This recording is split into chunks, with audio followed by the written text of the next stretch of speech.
At 101 years old, Loroi Xing is the oldest person in Sichai village. She has worked hard all her life and still does household chores.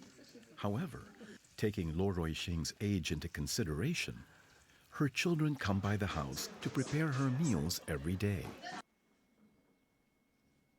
Sichai village is situated beside Dongbai Lake. It is near Zhejiang City, located in Zhejiang Province. The courtyard where she lives is called a curtilage.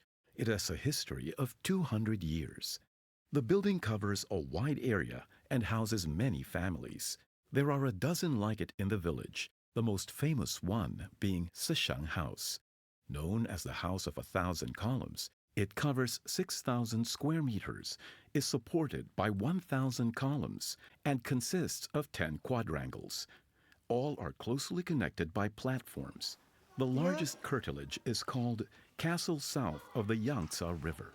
It is the largest residential building in Sichai village.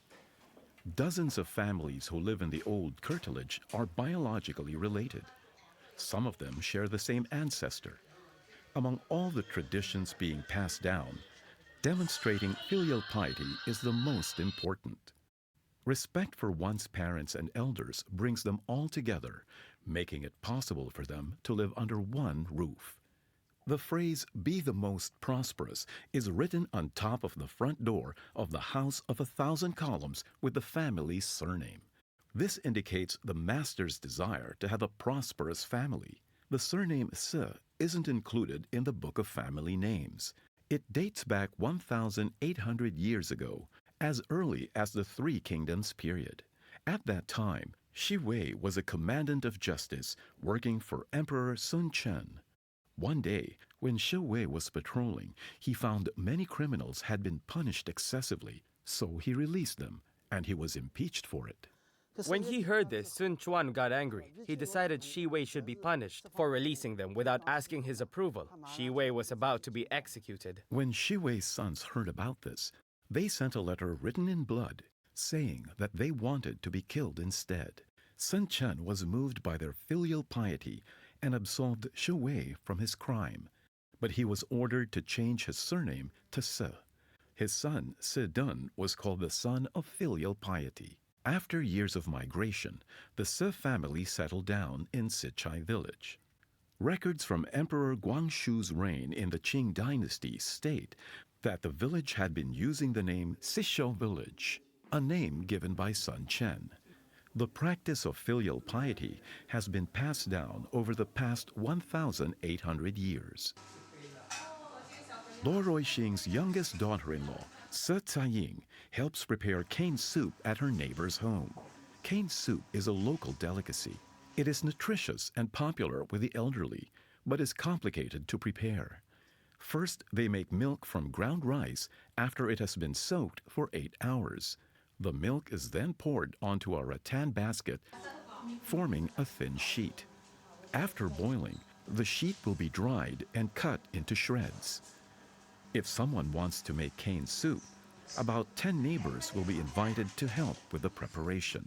Once the soup is ready, it will be shared with all the families who helped. It takes a whole day to make the soup. Se Caiying comes to help prepare the neighbor's cane soup. She needs to go home by noon to take care of her mother-in-law, who is 101 years old, and her mother, who is in her 80s.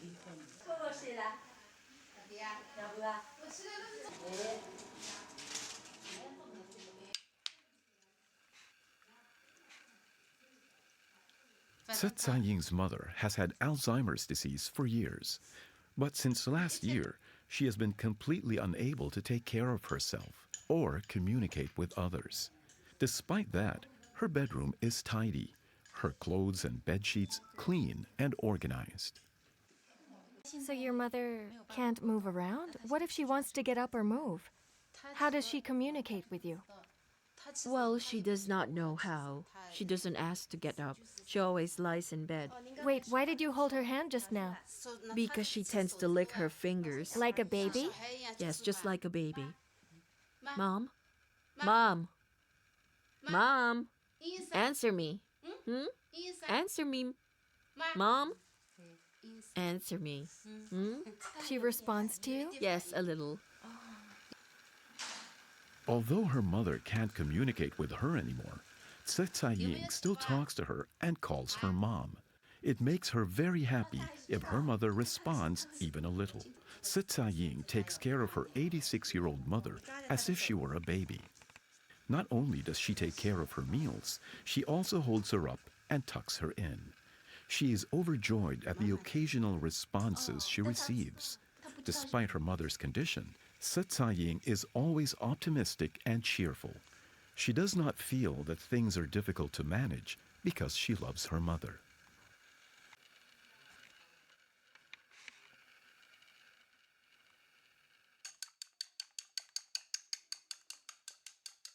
Lo Roixing's children are popular among the neighbors because of their filial piety. Lo Roixing is still healthy in spite of her old age, which must be because of the care she receives from her children.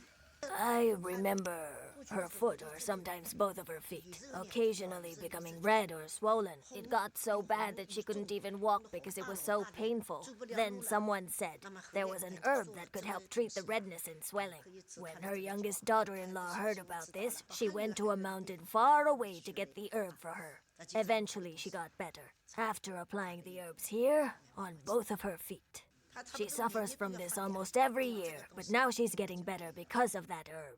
The wild taro seedling Tsai Ying brought for her mother-in-law has grown tall in their yard. The story of how they got the wild taro has been highly praised in the neighborhood. However, Tsai Ying thinks she only did her duty as a daughter-in-law.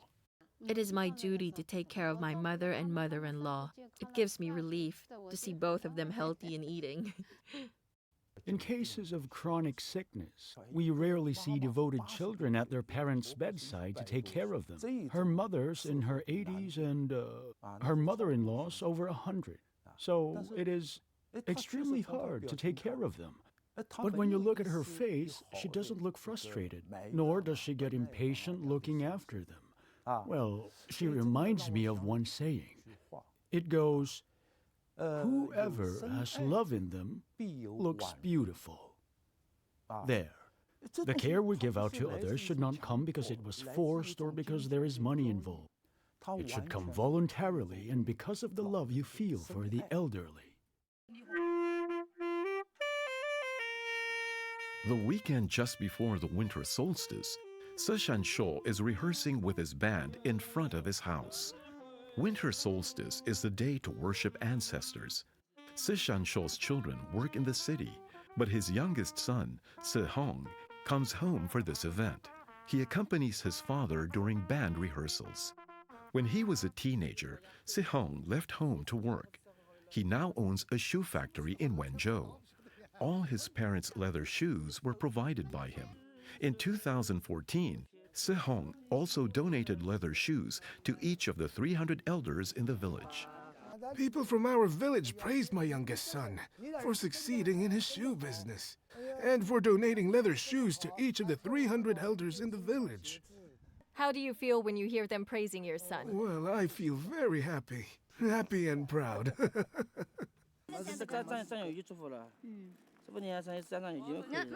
Se Hong supports his parents and provides leather shoes to all the elders in the village. Respecting elders in one's family, as well as others, is a practice in Sichai village. In the Sixiang house, there is a brick carving called 100 Horses. It depicts many horses in different positions. The exquisite brick carving is called 100 Horses, but when one tries to count them, the total falls far below 100. There are only 53 horses on it.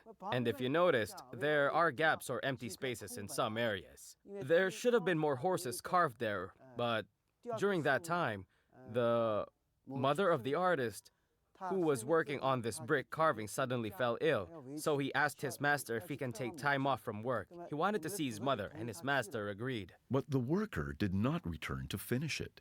Someone suggested that a new worker be found to complete the carving. However, the master of the House of 1,000 Columns chose to keep it that way. He said if the carving was completed, the story of the workers' filial piety would not be appreciated. He meant to pass down this story to his descendants. Filial piety is about love, and it starts from loving and respecting your parents. Being filial means being kind to them. It is the fundamental part of the tradition, and it's also the easiest thing to do when practicing filial piety. But if we try to fulfill it only by loving our parents, that will be discriminatory. One doesn't only show respect for his own blood, but also for other people's parents. For example, Sehang bought shoes for his mother and father. Then he bought some for other elders when he thought they didn't have enough shoes, and that is demonstrating a love that comes from the heart. It was a way of showing that we care for all parents, regardless if they are our own or other people's, because ultimately we all belong in one society. And caring for elders, as if they were our own parents, is a goal that should be achieved. When the elders in the village put on the shoes Sehong gave them, Sishan Sho was very happy. When asked about how his children were taught to show filial obedience to the elderly, Sishan Sho said he didn't teach them at all.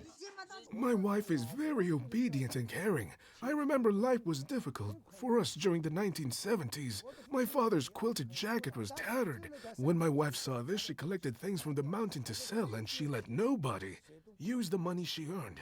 It was because she insisted on making a new jacket for my father. My sons saw how dedicated their mother was and learned from her example.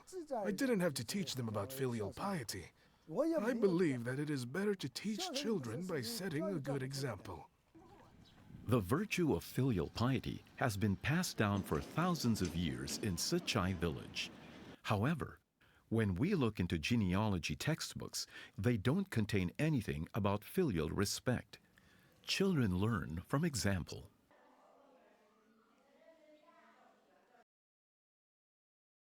In curtilages like the House of 1,000 Columns, there are many exquisite wood and brick carvings. Some are decorated with flowers, animals, and characters that tell stories. The 24 filial deeds is a common theme on wood-carved doors. Perhaps those who live here learned about the stories behind these carvings even before they learned how to read. Though there are no rules teaching the villagers how to behave, the examples of their parents, carvings on the walls, and the practice of respect towards the elderly have kept the tradition of observing filial piety alive.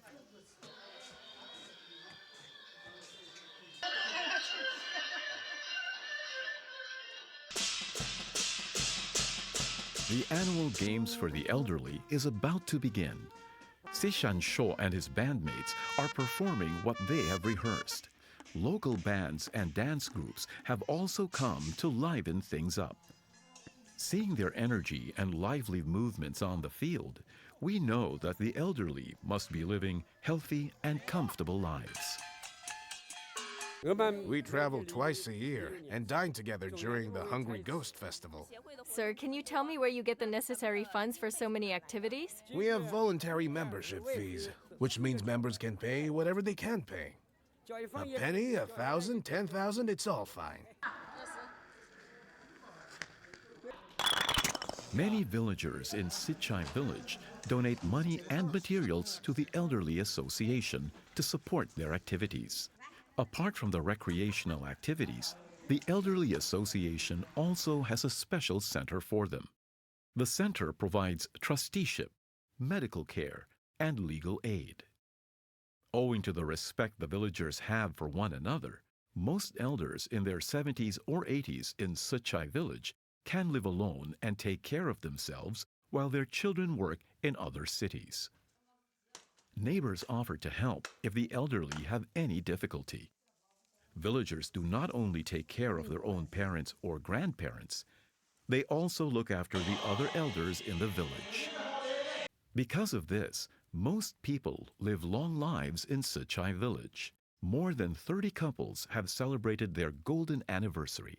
There are two ways to care for the elderly. First is sending them to a nursing home. But if we do that, they will feel deprived of familial love. They will feel neglected. But if the elders stay at home, their children can't take good care of them because most of the time they are busy or out to make a living. Those are the two most common scenarios. So how can we solve this problem? How can we properly care for our grandparents without compromising their feelings? The people of Sijai village show us how the elderly should be cared for. It's a community where people look after each other. I think that's it. And to achieve this, there must be a concept of extending the respect for the aged in one's family to that of other families where all parents get treated the same way, right? So it's like when their children are away, other members of the community will reach out and help or look after their needs. And I think that if we follow Sijai Village's example, universal love will not remain a written concept. Instead, it will turn into a social reality. In the awarding ceremony for the dutiful son of the Se family, 91-year-old Se Kung is on stage to receive the prize on behalf of his brother Se Kun, who is in Taiwan.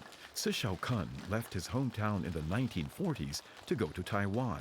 He has visited several times in recent years and donated millions of yuan to construct buildings and fund scholarships for Semen Primary School. He has not only donated 2 buildings, but also funded a scholarship program. Look, this contains the details of the scholarship Se Kun funded. Oh, I can see that he didn't name the scholarship after himself. He requested to name it after his parents. Se Kun wanted the scholarship to memorialize his parents, so he asked it to be named after them. This kind of gesture is common in our village. As a matter of fact, when our school was first built, many people donated all kinds of resources, money, buildings, and materials in the name of their parents. In the Book of Virtues, children do charity in the name of their ancestors. That has been the village's tradition since ancient times. The Huaguo Villa at the entrance to Sijai village is a yard with an ancestral temple and family school. Se Huaguo loved to read, and he wanted to build a family school to cultivate talents, but he was not able to achieve that while he was alive. After Se Huaguo passed away, his sons and grandsons built the family school for him and named it Huaguo Villa. The school appears as if Se Huaguo were still living there. His sons and grandsons credited him with building it. The first yard of the villa was once a private school. Records of achievements in the imperial exams hundreds of years ago are still posted on the wall, showing us that men of knowledge and talent came from here.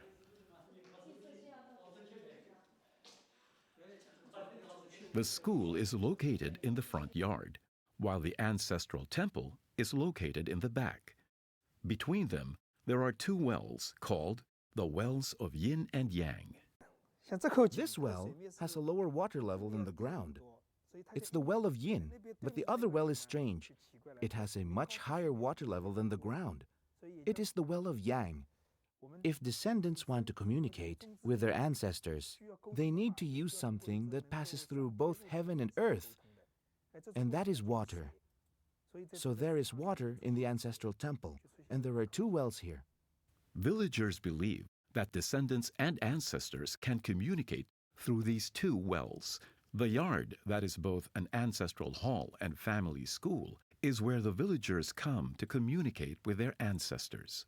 It only means that education and worship are 2 of the most important things for the Se family. They are inseparable.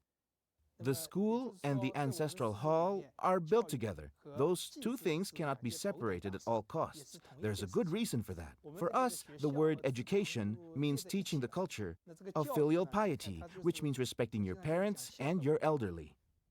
Children who succeeded because of good education are the best rewards that our ancestors can receive. Education is nothing less than filial piety and kindness. Show filial piety throughout the year. These couplets show reverence for filial piety to all the students of the school. Members of the Se family believe that wealth only lasts 3 generations, and even well-known millionaires cannot escape that fate. A man always has a dream to perpetuate his life. After he dies, he wishes for a prosperous family and continuous bloodline. For villagers here, developing education and continuing their bloodline is the most important way to fulfill their filial duty to their ancestors. The Huagua Villa is not the only place that has an integrated ancestral hall and family school. During the late Qing dynasty and the early Republic of China, schools in the village also united worship and education by adopting the name of ancestral halls. In the eyes of the villagers, running a school is an important way to fulfill the desires of their ancestors and to remember them.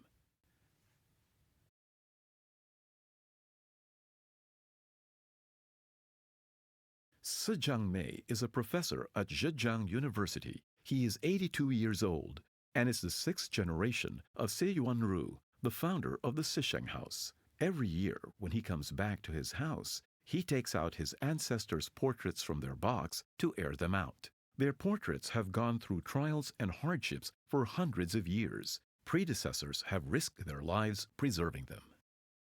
He is my 8th ancestor, and he's from the 30th generation of Sezhai village. He lived in the years of Kangqi to Qianlong of the Qing dynasty. Over 200 years have passed, but Si Jiangmei still looks very much like his ancestor. His ancestors' blood runs strong, and as a descendant, he is expected to continue their bloodline.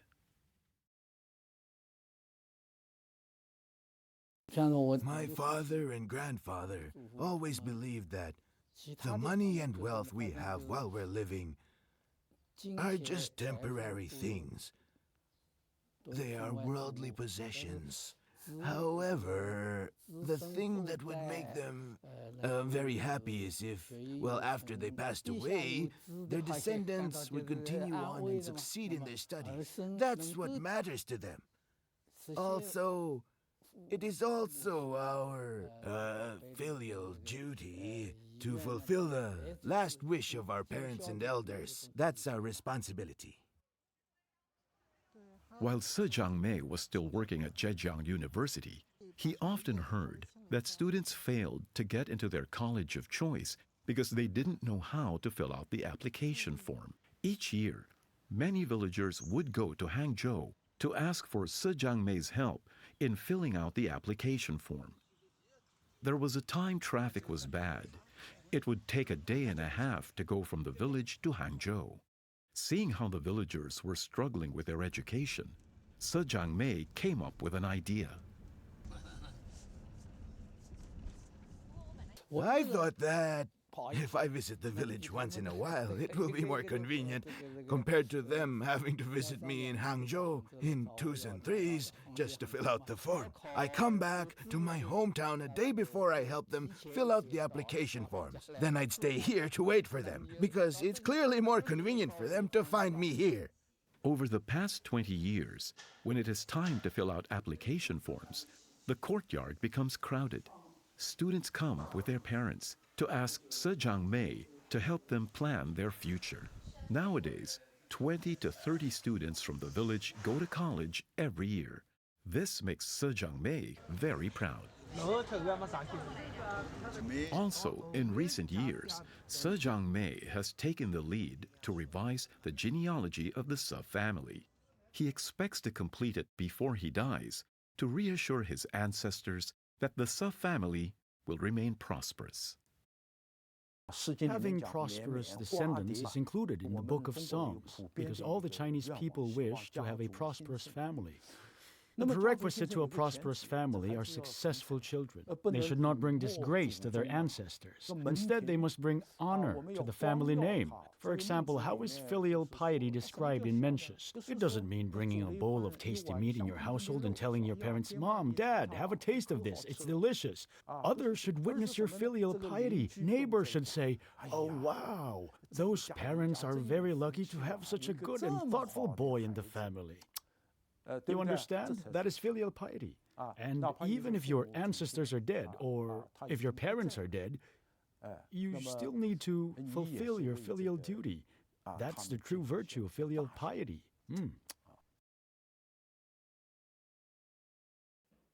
In Sichai village, the simplest understanding of filial piety is to obey one's parents. Piety is the foundation of all virtues and all behavior. Obey your parents. Pursue education. Do charitable work. Respect and love your neighbors. In doing so, families will live in harmony, and family properties will remain undivided. This leads us back to the house of 1,000 columns. Here, the Suh family bloodline is sure to continue.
月